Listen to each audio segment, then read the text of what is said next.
আসসালামু আলাইকুম এভরিওয়ান। প্রথমেই বলিনি ভিডিও দেখে জিভে জল আসলে আমার কিছু করার নেই। ফ্ল্যাশব্যাক। কাঁচা আমের দিনে কাঁচা আম খাবো না, সেটা কি কখন হয়? কাঁচা আম বানানোর জন্য যা যা দরকার সব কিছু নিয়ে নিলাম। এরপরে ঠাস করে উপর থেকে আমটা আমার হাতে চলে এসলো। আমগুলারে ঠাস ঠাস করে সব ছিলিয়ে ফেলবো।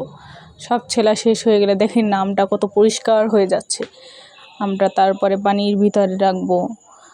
আমটা পানির ভিতরে রাখার পরে সব আম যখন ছলানো শেষ তখন আমি আমগুলারে ভালো মতো ধুয়ে নেব। ধুতেই থাকবো যতক্ষণ না হয় ততক্ষণ ধুতেই থাকবো। তারপরে কুচুং করে আমগুলারে কুচি করতেই থাকবো।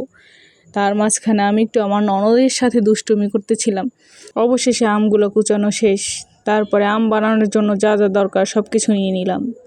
তারপর একটা একটা করে আমের সাথে সব কিছু মিক্স করে নিলাম। প্রথমে শুকনা মরিচ, তারপরে লবণ, তারপরে চিনি, তারপরে সবথেকে বেশি যেটা বোম্বাই মরিচ, কাসুন্দি, সরিষার তেল একটা একটা করে মিশিয়ে নিলাম। তারপর মাখতেই থাকলাম। যতক্ষণ মনে চাইলো ততক্ষণ মাখতেই নিলাম। তার মাঝখানে আমার ননদ কি বলে শুনুন।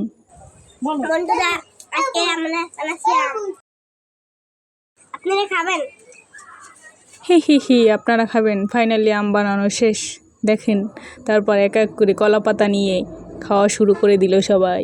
গ্রামে সাধারণত এরকম কলাপাতায় আম খাওয়ানো হয়। আমরা ছোটোবেলায় এরকমই খেতাম। Tata, bye bye. আজ এ পর্যন্তই, দেখা হবে নতুন কোনো ভিডিওতে।